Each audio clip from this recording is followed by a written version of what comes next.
Okay. And now we are going to have with us Mr. Professor Buhalis, who is a strategic management and marketing expert. He has been working closely with the United Nations World Tourism Organization for more than 25 years. Hello, Mr. Buhalis. Hello, how are you doing? I'm making a great introduction of your great background, professional background, and I have just mentioned your collaboration with the United Nations World Tourism Organization, and of course that you are the director of the eTourism Lab and deputy director of the International Centre for Tourism and Hospitality Research of the Bournemouth University in England. So thank you very much. It is an honor to have you together with us. And as you were watching the live talk with Kyros, do you have something to add in our today's topic? I think the best quality today is to be a friend of Kyros, because he kind of invited me as a guest star, guest speaker to his show to continue. And I followed what he said, and I agree with most of it. I've got to be more pessimistic. Okay. And I've started looking into that from the beginning of March. So the 3rd of March, I put something on my blog saying, brace, brace, brace, we're going to something really, really bad. On the 26th of March, I put something on my blog saying, look, we're not going to have a season before sometime in July. Then later on, tour operators were coming one after the other, and they were kind of confirming that they are starting quite late. And then on the 1st of April, I wish it was an April's Fool Day joke, I kind of put on my blog that it's very unlikely that we're going to have a normal summer season. It's going to be quite complicated and very, very difficult. So I'm start preparing colleagues and friends who are asking for my advice that we may actually think of summer 2020 as a cancelled year, which is quite dramatic. Yes, of course. But actually, I think we should be preparing for that. I hope I'm wrong, and I hope that. But I everybody. know that you're an expert. However, well, what we do? The thing I'm looking at is a couple of days ago, TUI let 11,000 people in the UK go home. Okay. And they put them on what's called furlough here. And yesterday, British Airways sent 36,000 people home. So they dismantle their capacity. And if we don't have airlines, we don't have tourism. Of course. So tourism this year will be very, very different than anything in the past. And I think I'm sitting in England right now, and I think that there are two issues here. As far as customers are concerned, they are not thinking about holidays, they're not thinking about Greece, they're not thinking about Spain, they're not thinking about summertime. They're thinking about survival in a very similar way with you. They're thinking on how to go to the supermarket and waiting for a long time to get access to things. They're thinking about cleaning material that they cannot find, and they are thinking about food that they cannot find. I'm sorry, but I'm bringing some really hard news into the conversation. Also, because of the stay-home policy, a lot of people are losing their jobs, and a lot of these people will be our customers that they're coming to Greece and to other places. So we are facing first a health crisis that everybody is looking every day what's happening. From yesterday to today, we've got 700 people who died in the UK. Then we're looking to a humanistic crisis and an economic crisis. Okay. So I've been saying to people, brace, brace, brace, and prepare for the worst. Okay. Sorry. Okay. However, of course, you're an expert, and you have a great experience in tourism. But I believe that if I am a business owner, that we are collaborating with hotel owners. So of course this affects both of us. If I was a hotel owner, I would ask you, so okay, it's the hardest time of ever. It's a crisis. This year is cancelled.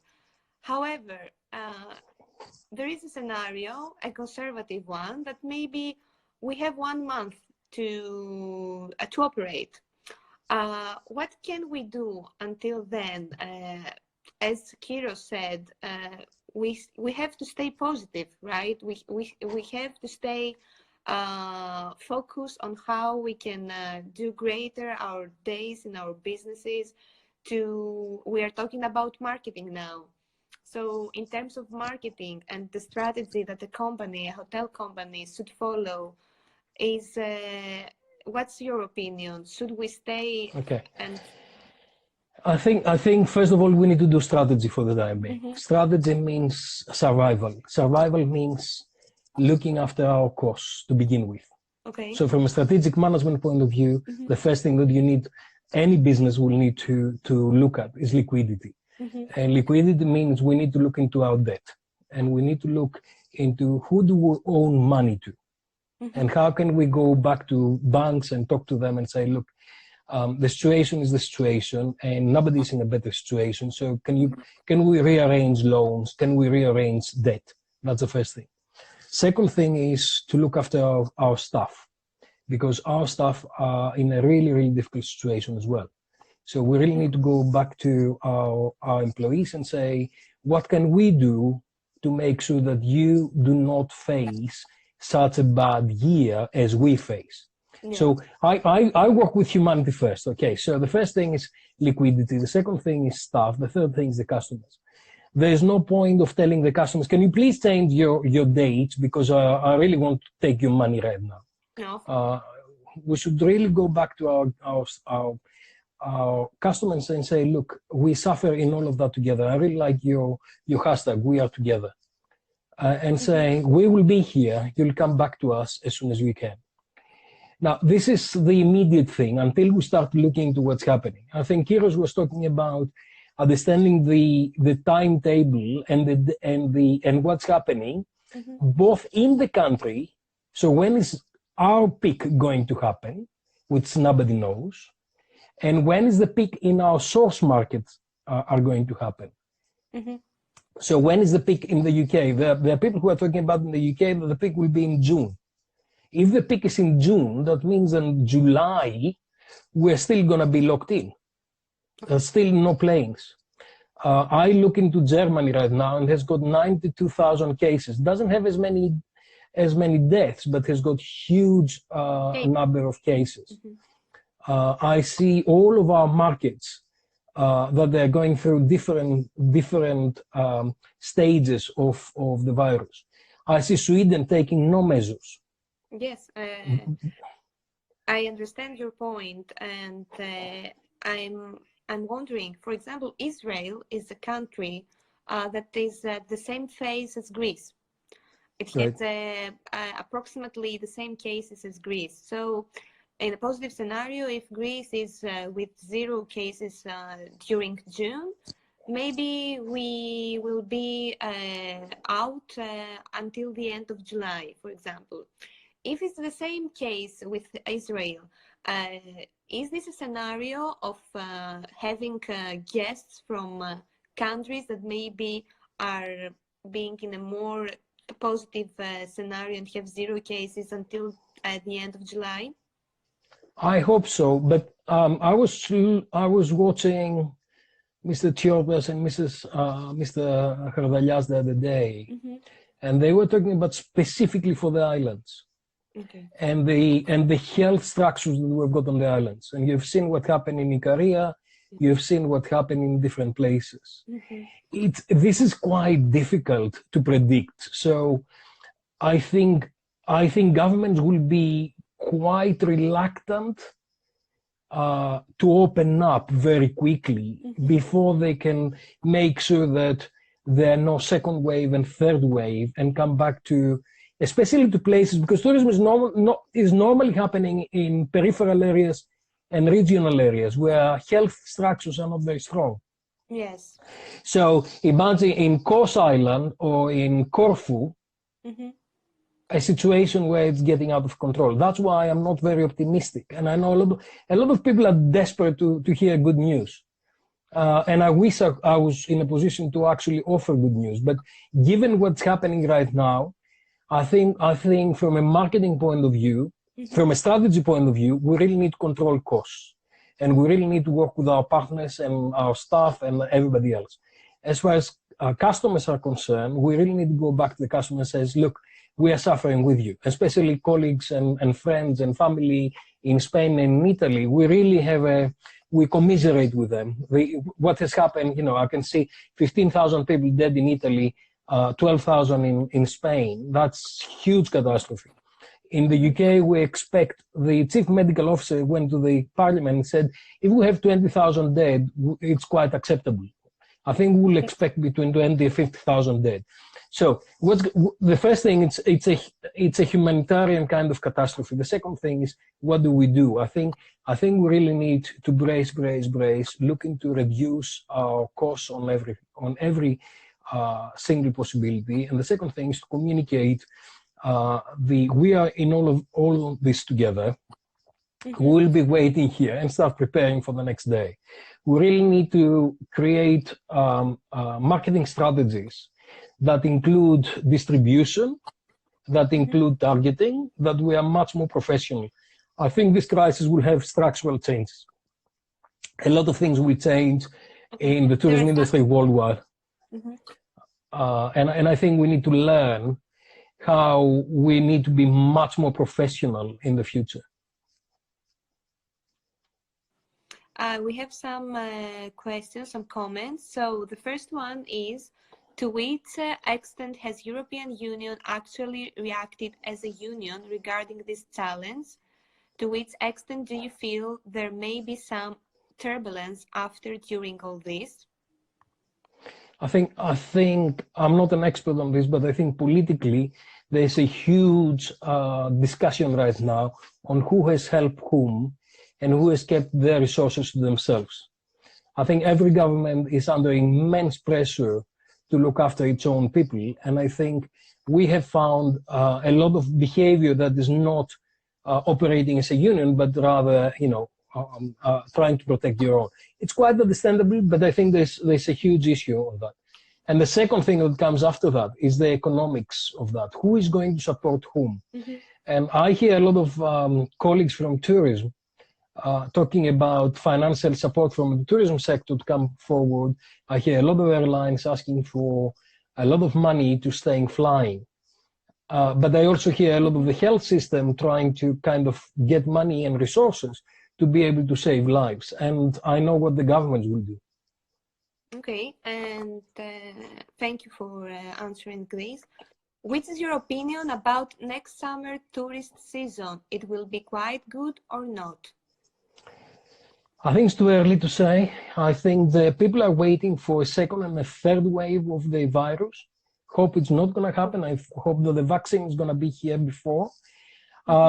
There's a theory that says, look, if we haven't traveled this year, we need to travel more next year, and therefore people will have enough of staying at home and they like to go out. There'll be so many divorces as well, because there are so many people that will fight with their partners at home, and there'll be so many people who like to get out. That's one scenario. The second scenario is the financial crisis is going to have serious consequences. So if an electrician hasn't worked for 4 months, if a hairdresser has worked for 4 months, they may not be in a position to go on holiday. So I think it's too early. But I think for the time being, I'm concentrating on the humanitarian and the health crisis. And I think what we need to do as tourism organizations is to look at our humanity and how can we support the health professionals who are on the front line. How can we provide accommodation for them? How we can provide food for them? How can we support and minimize the health catastrophe? And I think we can build economics afterwards. And I think what the industry has learned over the years is to come back, rebounds. The biggest problem we've got with this crisis, it doesn't finish. Normally when we have the crisis like September 11, It took a few days for the planes to come back on the air. It took a few months for everything to come back to normal. What we've got here is that the situation is prolonging, but we don't know when it's going to finish, and that's making it much more complicated. So I'm optimistic for 2021. I'm pessimistic for 2020, but I think the critical thing is really to look into smart methodologies and agility. So we need to pick up a lot of the things that Kyros was saying early on. We need to pick up signals very quickly from different markets and address those markets accordingly through personalization, contextualization. Okay, well, because Instagram live stories does not allow us to have recording a live story that surpass 1 hour, we are in 56 minutes right now. So because I see that the audience wants to ask you more questions, I want to make a suggestion and have a Q&A session tomorrow with you, Mr. Buhalis. Tomorrow I'd be happy night. We can discuss it later together, and I can share with everyone tomorrow the exactly hour that we are going to have a Q&A session. I'm going to write also all of the questions that we are receiving right now from you. And I would like to thank you very much for being today with us. Your insight is really valuable. Even that we don't have good news, it's important to know where we are today and to get secured and take the right strategy in order to be ready for the next day, of course. Thank you. On my blog, what I've put is this case of the United Airlines flight that landed, or in fact watered, on Hatch River, and Captain Sully and what he did in that occasion. And the analogy with the brace, exactly like it's a catastrophic failure of engines. And I would ask people to look at that and actually think about it, and I'm more than happy to answer questions tomorrow. Yes, I think that it's better to have more hours to answer questions tomorrow. Mr. Buhalis, thank you very much. We will see you tomorrow. We are going to publish the exact hour in a while during the day. I'm going back to Kyros. Thank you for the moment. Thank you very much. Thank you. Thank you.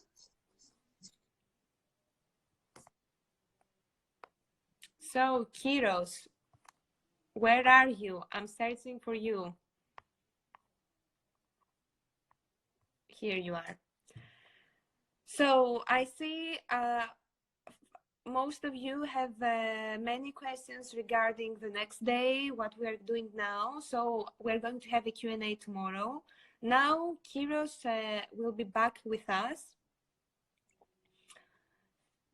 And looking forward to connect.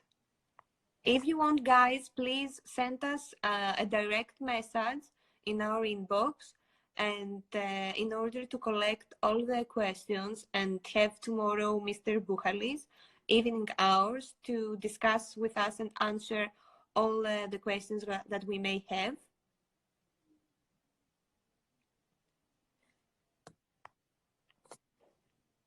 We are waiting for Kyros, but I think we have a problem with connection. Okay. Hello everyone. Thank you for being with us today. Here I am. Kyros, hello. I'm sure that Dimitris always rocks the stage, the cameras, the bandwidth, everything. Okay, so I want to thank you very much for today. Thank you. We are not having the greatest news, as Mr. Buhalis said, but we have to face the occasion and take action, I think. Yeah, I'm totally aligned with Dimitris.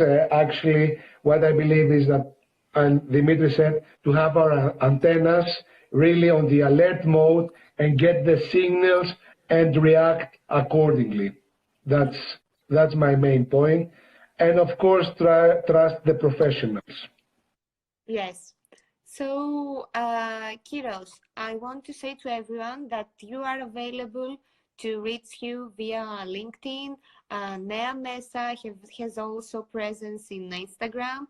As we are doing now the live talk, they can find you. It's your tagline in down of our INOMO design tagline. And of course, if anyone wants your email or anything, they can reach us. Or can you share your email with our audience? Yes, actually, I will write it down. It's ask@neamesa.com. I will write it right now. Thank you for the great presentation. And the live talk will be uploaded and online for 24 hours. And tomorrow we are going to have with us two live talks, one at 7 p.m. and after or earlier we are going to have Mr. Buhalis. We are going to inform you as soon as possible. Thank you everyone for today. It was amazing. Thank you, Kyros. Thank you, Thank you, and congratulations again for your great initiative. I hope we all in INOMO hope that this is something useful and valuable